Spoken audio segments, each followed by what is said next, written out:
क्या आप भी एक फ्रेशर हैं और अभी तक समझ नहीं पाए कि ब्लैक बुक कैसे करना है? टॉपर्स के मुंह से ये बात तो बहुत सुनी होगी, लेकिन ब्लैक बुक अभी तक समझ ही नहीं पाई। Wait, no worries, I am here. Hello everyone, welcome back to my channel. I am Aanchal Yadav और आज की इस वीडियो में हम जानेंगे कि हमें वोकैबुलरी कैसे तैयार करनी है। अगर आप एक फ्रेशर हैं और आपने वोकैबुलरी का एक भी शब्द अभी तक कवर नहीं किया है तो टेंशन लेने की कोई बात नहीं है, लेकिन उसके लिए आपको मुझसे एक प्रॉमिस करना पड़ेगा एज यूजुअल कि आप वीडियो एंड तक देखोगे और अगर वीडियो आपको यूजफुल लगी तो वीडियो को लाइक करना, शेयर करना। प्लीज हर एक इंसान ये वीडियो 2 फ्रेंड्स को पक्का शेयर करना और एक प्यारा सा कमेंट करना।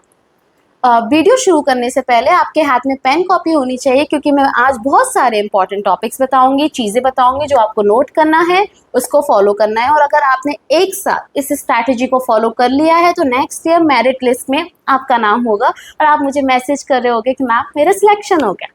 तो चलो बिना टाइम वेस्ट किए इस वीडियो को शुरू करते हैं। पहली बात, अगर आपके पास ब्लैक बुक नहीं है या फिर कोई दूसरी बुक है, फॉर एग्जाम्पल वोकैब बिट्स है, कोई भी बुक है, तो आप वहां से भी इस स्ट्रैटेजी को फॉलो कर सकते हो। लेकिन वोकैब के लिए एक ही बुक फॉलो करना। ज़्यादा बुक्स फॉलो करने से क्या होगा, कंफ्यूज हो जाओगे। जैसे मैंने केवल ब्लैक बुक की है, उसके अलावा कुछ भी नहीं किया है और ब्लैक बुक मुझे लगता है सफिशियंट है। ठीक है, तो पहली बात ये है। दूसरी बात, अब ब्लैक बुक में बहुत सारे सेक्शन है, हिंदू के हैं, रूट वर्ड्स हैं और भी काफ़ी सारे सेक्शंस आप देखते हो। तो क्या सब कुछ कवर करना है?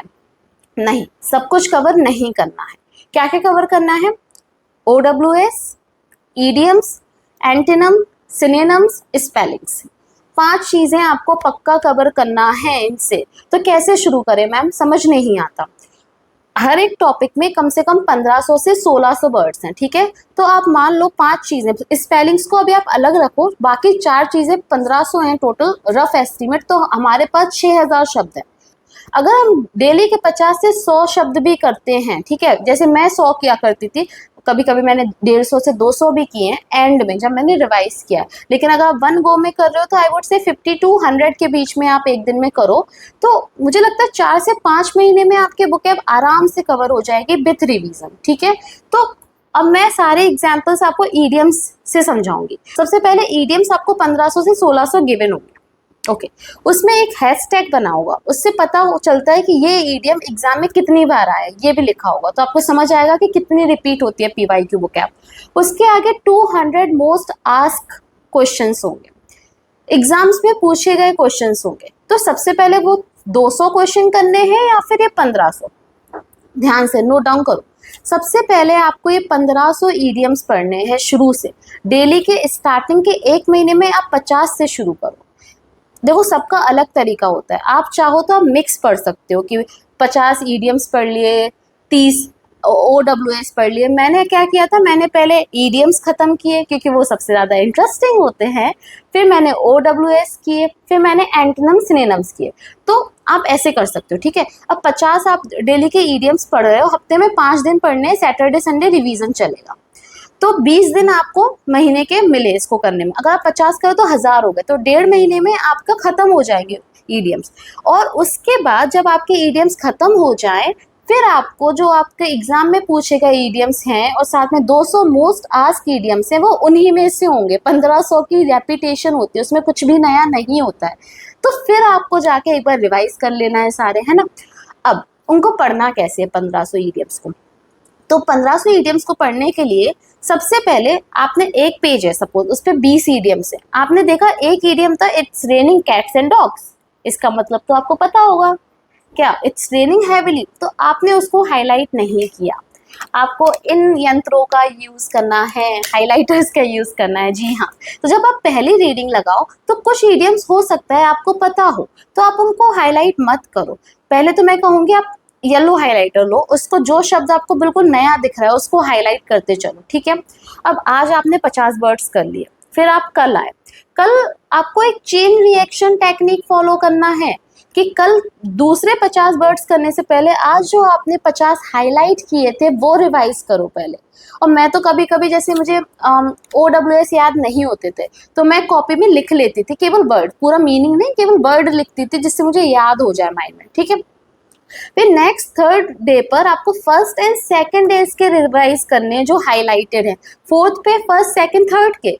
फिर सैटरडे संडे पर जो भी आपने 5 दिन में 250 वर्ड्स पढ़े हैं सबका रिवीजन करना है। इस तरीके से आपको रटना कुछ नहीं है, बस आपके माइंड में खुद सेट हो जाएगा। ईडियम्स में आई वुड सजेस्ट कि आप सेंटेंस भी बनाया करो, गूगल से साथ साथ सेंटेंस देखो कि इसका क्या सेंटेंस बन सकता है।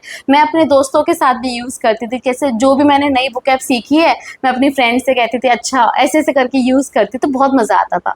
तो इस तरीके से आपको करना है, ठीक है।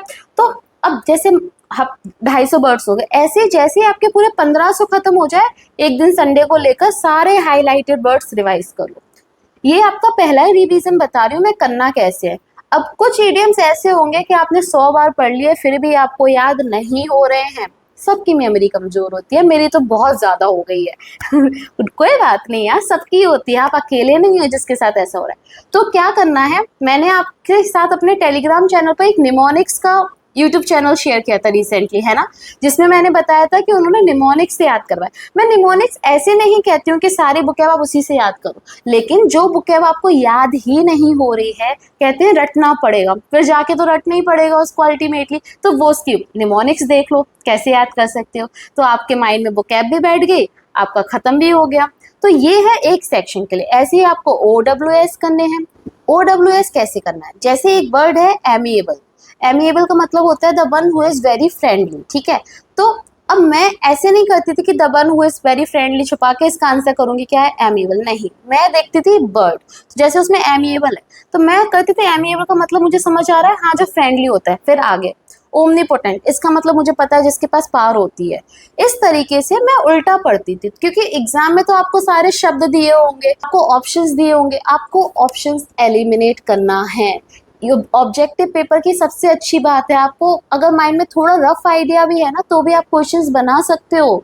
तो आपको सब शब्दों का मतलब पता होना चाहिए, आपको लाइंस नहीं रटनी है कि amiable means the one who is friendly, आप याद कर रहे हो। No, have a clear idea about that particular word. अगर एक रफ आइडिया है तो भी चल जाए। अब एंटीनम और सिनोनिम्स इतना कंफ्यूज करते हैं, उनको कैसे करना है। एंटीनम सिनोनिम्स में आपको याद नहीं करना है कि पुअर का एंटीनम होता है रिच, नहीं, एंटीनम्स तो बिल्कुल ऐसे नहीं करने हैं। एंटीनम्स में क्या करना है, जैसे मान लो कोई वर्ड दिया हुआ है जैसे गुड, तो गुड के आपको एंटीनम्स दिए, तो एंटीनम्स में वो शब्द पढ़ो। क्या आपको इसका मतलब पता था, गुड का अपोजिट क्या होगा, बैड होगा, लेकिन क्या आपको पता था कि इस चीज को भी इसका मतलब भी बैड है, बैड के लिए अलग अलग वोकैबुलरी यूज की गई होगी। तो जो वर्ड आपको पता है कि इसका आपने वो शब्द कभी सुना नहीं था, आपको पता नहीं था, उसको हाईलाइट कर लो। आई होप मैं आपको अपनी बात समझा पा रही होंगी। ठीक है, जैसे मान लो आपके पास एक शब्द है क्लेवर। अब क्लेवर का मतलब वहां पे दिया है, सिनोनिम्स है इंटेलिजेंट, ब्राइट, स्मार्ट, एस्ट्यूट। अब आपको एस्ट्यूट का मतलब नहीं पता, अभी तो आपको समझ आ गया कि इसका मतलब क्लेवर का एस्ट्यूट है, तो आपको रटना नहीं, आपको एक नया वर्ड मिल गया एस्ट्यूट, अब इसका मतलब आपको याद रखना है क्लेवर। ऐसे एंटीनम्स में आपको एंटीनम सिनोनिम के जैसे नहीं करना है, आपको वो वर्ड्स रीड करने हैं कि इसका मतलब आपको पहले से पता था, इसका नहीं पता था, तो उसको हाईलाइट करके उसका मतलब सर्च करके वहां पर लिख लो। इस तरीके से आपके एंटीनम और सिनोनिम्स होंगे, वरना आप बहुत कंफ्यूज हो जाओगे। एग्जाम में पता क्या होता है, आपसे जो एंटीनम पूछते हैं ना तो 4 ऑप्शंस देते हैं, तो एंटीनम में हम ऐसे करते हैं, ये एक पॉजिटिव वर्ड है, ठीक है, जैसे क्लेवर है, मान लो एक पॉजिटिव वर्ड है, तो 2-3 ऑप्शन तो आपको पॉजिटिव पॉजिटिव दिखेंगे, 2 ऑप्शन ऐसे होंगे जो नेगेटिव दिखेंगे। अब आपको देखना है कौन सा क्लोज है, कौन सा मीनिंग इससे कनेक्ट कर पा रहा है, इस तरीके से एलिमिनेट करना है। तो आपके OWS हो गए, ईडियम्स हो गए, एंटीनम सिनोनिम्स हो गए। अब हम आते हैं स्पेलिंग्स पर। तो स्पेलिंग्स बहुत कंफ्यूजिंग होती है। अब मुझे कमेंट में बताओ कि रिसीव और ब्लीव की स्पेलिंग क्या होती है।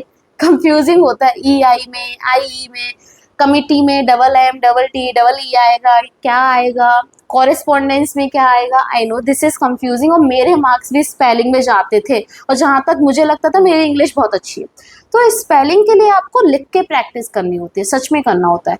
अगर आपसे पूरी वो 1500 स्पेलिंग्स नहीं हो रही हैं, तो जो मोस्ट टास्क 200 स्पेलिंग्स है वो तो पक्का करके जाओ, क्योंकि मोस्टली वही रिपीट होकर आती हैं। तो जैसे अगर आप 50 OWS कर रहे हो डेली के, तो डेली के 30 स्पेलिंग्स आपको याद करने, ठीक है। स्पेलिंग चाहो तो अपने फ्रेंड को सुना दो या कॉपी पर लिखो। एक स्पेलिंग जो आपको बहुत टफ लग रही है, जैसे कॉरेस्पॉन्डेंस की स्पेलिंग आपको बहुत टफ लग रही है, लास्ट में DENCE आएगा या DANCE आएगा, तो उसको आप 5 बार लिखो, हाईलाइट करो उन स्पेलिंग्स को। इस तरीके से आपका पूरी ब्लैक बुक कवर हो जाएगी। बाकी चीज़ें मैंने भी नहीं की कि हिंदू हो गए, रूट वर्ड हो गया, फोबिया के ऊपर इतने सारे वर्ड्स हैं, तो मैं आपको भी सजेस्ट नहीं करूँगी। तो आई होप आपको बस भटकना नहीं है। अब डेली टारगेट्स कैसे बनाने ये और सुन लो एक बार। जैसे मैंने अभी 1 महीने आप, क्योंकि हमें फ्लो में आना है, फ्लो में चीज़ें आसान होती है, तो 1 महीने आप 50 से शुरू करो ईडियम्स, रोज 50-50 करके, और 30-30 स्पेलिंग्स, 80 का टारगेट रखते हैं 1 महीने के लिए, ठीक है। जैसे ही आपके OWS खत्म होंगे, मेरी बात मानो, अगर आपने रोज पढ़े आपके एक फ्लो बन जाएगा, और उस फ्लो में आपके OWS भी खत्म हो जाएंगे, एंटीनम भी, सिनोनिम्स भी, आपको मजा आने लगेगा। तो रोज का 40 से 45 मिनट अपनी स्पेलिंग्स के लिए दो, और चेन रिवीजन टेक्निक का यूज करो जो मैंने आपको अभी समझाया है, एंड बिलीव मी आपका वोकेबलरी का पोर्शन खत्म हो जाएगा। उसके बाद जब आपने एक बार ये सारी चीजें पढ़ ली, चेन रिवीजन टेक्निक और हर वीकेंड पे रिवीजन, और एक बार खत्म होने के बाद पूरे वर्ड्स का रिवीजन, ऐसे करके खत्म हो गए चारों सेक्शन आपके, फिर आपका एग्जाम भी पास आ जाएगा। फिर अब आप देखोगे आपने जो हाईलाइट किए, एक बार उठाना OWS, दूसरे कलर का हाईलाइट उठाना, उसमें से कुछ वर्ड्स ऐसे होंगे जो आपको ऑलरेडी दिमाग में छप गए हैं, क्योंकि आपने मॉक में इतना देख लिया, उनको हर जगह देख लिया। तो जब आप दूसरे कलर से उसको हाईलाइट करना, या पहले पेंसिल से कर लेना, फिर उनको रफ करना कि ये वर्ड्स तो आपको आते हैं। फिर आप 50 में से हो सकता है पहले दिन आपने 30 हाईलाइट किए होंगे, लेकिन जब आपने वीकेंड के एंड पे रिवीजन किया हो, जब केवल 20 बचे हों, और जब 1 महीने के बाद आपने रिवाइज किया और जब केवल 15 बचे हों, तो जो वो हाईलाइटेड वर्ड्स हैं एग्जाम से पहले, वो आपको यूज करना है। तो 3 बार हाईलाइट करना। पहली बार आप पेंसिल से कर लो, मेरे को दिक्कत नहीं है। तो पहली बार जब आप रीड कर रहे हो तो बहुत सारे वर्ड्स आपको नहीं आते होंगे, वो हाईलाइटेड होंगे। सेकंड टाइम जब आप वीक के एंड पे रिवीजन कर रहे होंगे, कुछ हाईलाइट हट जाएंगे क्योंकि आपको याद हो गए। फिर जब आपके 1500 वर्ड्स पूरे हो गए, फिर आपने रिवाइज किया, तो आपके हाईलाइट कम हो गए। उसके बाद जब पूरा कोर्स खत्म हो गया, चारों सेक्शन, फिर आप आए हाईलाइट करने, तो आपने देखा कुछ शब्द आपको याद हो गए। तो 1500 ईडियम्स में से आपके पास कल 500 to 600 ईडियम्स बचेंगे, जो आपको एग्जाम से पहले रिवाइज करना है। तो टोटल कितने हुए? 2000 words. That's it. Yes, within just 15 to 20 days you can revise your whole vocabulary. और साथ में मॉक में आपको जो भी एक्स्ट्रा वोकैबुलरी मिले, उसको एक पेन कॉपी में नोट कर लेना। तो उससे ये होगा कि आपकी नई बुकैब भी इंप्रूव होगी। जैसे मैंने आपको इंग्लिश माध्यम चैनल बताया था, उस पर वो अच्छी बुकैब देते हैं, तो उस तरीके से आपका कवर हो जाएगा। एंड निमोनिक्स की जहाँ हेल्प करनी है, वहाँ निमोनिक्स की हेल्प लेना, जिसके लिए मैंने आपको चैनल ऑलरेडी बता दिया है ना। तो इस तरीके से मुझे लगता है, अगर आपने मेरी बात मान ली और आप सच में सिंसियर हो, जैसा कि मैं हमेशा आपसे कहती हूँ कि अगर आप मेरी ये वीडियो देख रहे हो तो मुझे आप पर पूरा भरोसा है। बस 1 साल की मेहनत कर लो, खुद पर भरोसा दिखा लो, पक्का आपका सिलेक्शन होगा। ये ब्लैक बुक की कहानी खत्म हो गई। जितने भी एग्जाम्स हैं जिसमें ब्लैक बुक आती है, जितने भी एग्जाम्स हैं जिसमें बुकैब आती है, उन सबके लिए ये टेक्निक थी। और टेलीग्राम चैनल को आप फॉलो कर लेना, वहाँ भी मैं आपके लिए यूज़फुल रिसोर्सेज शेयर करती रहती हूँ वॉइस नोट के थ्रू। जहाँ मुझे लगता है मुझे आपको कोई चीज़ बतानी है, मैं बताती रहती हूँ। इंस्टा पर भी मैं थोड़ी सी हेल्प करती रहती हूँ, साथ में कुछ ऐसे ASOs की लाइफ में क्या चलता है क्या नहीं चलता है, ऐसे फ़नी मोमेंट्स भी शेयर करती रहती हूँ। तो अगर आपको वीडियो पसंद आई हो तो वीडियो को लाइक करना, शेयर करना, और बताना कि आपको नेक्स्ट कौन से टॉपिक पर वीडियो चाहिए। और साथ में अगर आप मुझे प्रॉमिस करते हो कि मैम हम ईडियम्स खत्म करके 1 महीने बाद इस कमेंट सेक्शन में अपडेट देंगे कि मेरे ईडियम्स खत्म हो गए, तो फिर प्रॉमिस मुझे कमेंट सेक्शन में करना। So bye bye, take care. I hope आपकी पढ़ाई अच्छी चले और इस साल मेरिट लिस्ट में आपका नाम पक्का हो। Bye bye, take care.